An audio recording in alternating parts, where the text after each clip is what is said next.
जय श्री राम। भगवा ध्वज हमारा गुरु है, पर आपका सवाल ये है कि भगवा ध्वज ज्ञान कैसे दे सकता है।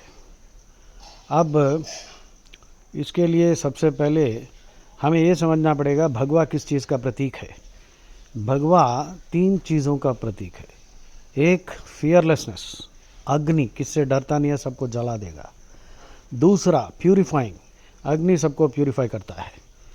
तीसरा, डिटैच्ड, किसी को चिपक नहीं जाता, उसको टोटली डिस्पैशनेट, डिसइंटरेस्टेड, मतलब कि द राइट वर्ड इज पूर्ण वैराग्य। अग्नि के ये तीन गुण हैं, देख लीजिए, अभय, शुद्धिकरण और वैराग्य। ये तीनों गुण आप में अगर आ जाए तो आपके अंदर भगवत गीता का जितना भी ज्ञान भगवान श्री कृष्ण ने दिया सब कुछ आ गया। इतना ही काफ़ी है भगवा ध्वज को गुरु मानने के लिए, और गुरु इसी तरह ज्ञान देता है। अच्छा, पॉइंट नंबर 2, वाक वेद में कहा गया स्पीच के 4 प्रकार हैं। पहला वाक का प्रकार को परा कहते हैं, मतलब ये कॉस्मिक वाइब्रेशन है। इसी को आकाशिक रिकॉर्ड्स कहते हैं इंग्लिश में। मतलब कि ज्ञान अनंता वै वेदा, ज्ञान पूरे आकाश में है। आपका ब्रेन अगर अच्छा ट्रांसमिट रिसीवर बहुत स्ट्रांग है तो आप रिसीव कर सकते हैं, ज्ञान खुले में है। अच्छा, इसके लिए तपस्या चाहिए, ठीक है जी। वो वाक का पहला फॉर्म है परा।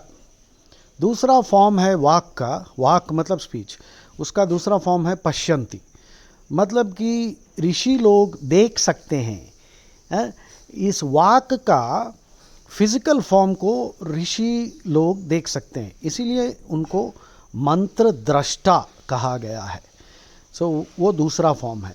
तीसरा फॉर्म मध्यम कहा जाता है, जिसका मतलब ये है थॉट फॉर्म्स। इंग्लिश में बताऊं, माफ़ कीजिए, मेरा हिंदी और तेलुगु उतना शुद्ध नहीं है जितना मेरा इंग्लिश है, क्योंकि मैं इंग्लिश प्रोफेसर हूँ और पिछले 35 साल से इंग्लिश पढ़ा रहा हूँ, तो इतना आपको सहना पड़ेगा।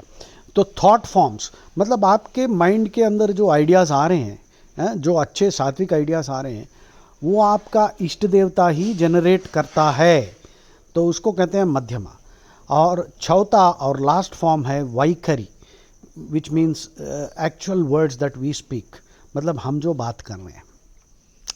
तो कहने का मतलब है भगवा ध्वज जो है हमें मध्यम मार्ग से ज्ञान दे रहा है। तीसरा पॉइंट, एक सवाल बहुत लोग कर सकते हैं और कर भी चुके हैं कि भगवान श्री कृष्ण भगवत गीता 700 श्लोक जो हैं, कितने घंटे लगे होंगे युद्ध के पहले, कैसा मुमकिन हो सकता है, हैं? मतलब अगर हम स्लोली भी भगवत गीता पढ़ेंगे बैठ के तो कम से कम 2-3 घंटे लग जाएंगे। तो क्या इतना टाइम कृष्ण ने कैसा बोला होगा? और इसको लेके बहुत सारे ऐसे लोग हैं जो बोल रहे हैं कि ये सब प्रक्षिप्त है, इंटरपोलेटेड है, बाहर से आया गया, तो कृष्ण ने बोला ही नहीं, ऐसे भी बोलने वाले हैं। अरे भाई, अभी मैंने क्या बोला, वाक के 4 पॉइंट है, 4 टाइप्स हैं, पर, पश्यंती, मध्यम, वैखरी। भगवान श्री कृष्ण तीनों और चारों का मिश्रण यूज़ करके शायद एक 10 मिनट के अंदर उन्होंने बता दिया होगा। जैसे आजकल अगर मैं एक पीडीएफ फाइल भेजूंगा, चाहे कितने भी हज़ारों पेज का पीडीएफ फाइल हो, व्हाट्सएप में एक 2-3 मिनट के अंदर ट्रांसफ़र हो जाता है ना ज्ञान, तो ऐसा भी हुआ होगा। तो हमको सवाल पूछने का हक है, पर आंसर को भी थोड़ा ध्यान से सुनना पड़ेगा, समझने की कोशिश भी करना पड़ेगा। तो इसी संदर्भ में कोई ऐसा भी बोल सकता है कि पत्थर में कैसे भगवान है, क्योंकि हम मूर्ति पूजा कर रहे हैं। अरे भाई, इसका आंसर बड़ा सिंपल है, भगवान कहाँ नहीं है, कहाँ नहीं है। आप क्वांटम मैकेनिक्स, फिज़िक्स में डबल स्लिट एक्सपेरिमेंट के बारे में अगर जानना चाहते हैं तो उसके बारे में मैं दूसरा एक वीडियो भेजूंगा। क्वांटम मैकेनिक्स में डबल स्लिट एक्सपेरिमेंट वो थॉमस यंग नाम का एक साइंटिस्ट ने 1920s के आसपास में कंडक्ट किया। उसका रिज़ल्ट ये निकला कि consciousness is the ultimate reality, मतलब प्रज्ञानम ब्रह्मा, मतलब कि जड़ पदार्थ के अंदर भी भगवान है, हैं।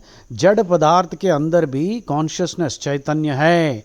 हम सोचते हैं कि पत्थर में चैतन्य नहीं है।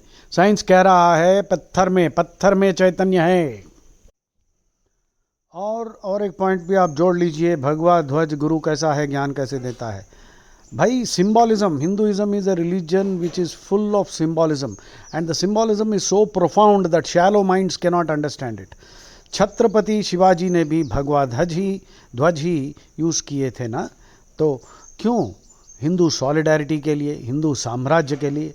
तो ये सब जितने भी वैल्यूज़ हैं, वर्चूज़ हैं, ये सब भगवा ध्वज में समा गए हैं। और फाइनली भगवा का मतलब मैंने ऑलरेडी पहले बोला है, फियरलेसनेस, डिटैचमेंट, प्यूरिफाइंग। और ये डिटैचमेंट जो है अंदर से होना चाहिए। आपको पुरुषार्थ करना चाहिए। धर्म, अर्थ, काम, मोक्ष, इन चारों का भी प्रतीक है भगवा ध्वज। आपको धर्म से जीना है। अर्थ काम जो है डिज़ायर्स विच आर धार्मिक, उनको फुलफिल करना है। अर्थ मतलब धन के बिना कोई धर्म को प्रोटेक्ट नहीं कर सकता। एक गरीब आदमी धर्म का रक्षा नहीं कर सकता। तो धन कमाओ और मोक्ष की साधना करो। इस चीज़ का भी प्रतीक है भगवा ध्वज। और ये पुरुषार्थ करते वक्त आपको भगवा जो है, डिटैचमेंट जो है, अंदर से होना चाहिए। बाहर से आप ऐसे लगना चाहिए जैसे कि आप पूरी तरह इमर्स्ड हैं, जैसे पद्मपत्र मिवाम्भसा। एक लोटस लीफ के ऊपर एक पानी का जो ड्रॉपलेट है ऊपर से कैसे दिखता है, जैसे बैठा है। थोड़ा उसको लीफ को टिल्ट करो, वो फिसल जाता है। मतलब कि आदमी को इस तरह रहना चाहिए। ये भी एक लेसन भगवा पढ़ा रहा है हमें। इस तरह भगवा काफ़ी ज्ञान दे रहा है, और चाहिए तो और भी मैं इसके बारे में बोल सकता हूँ।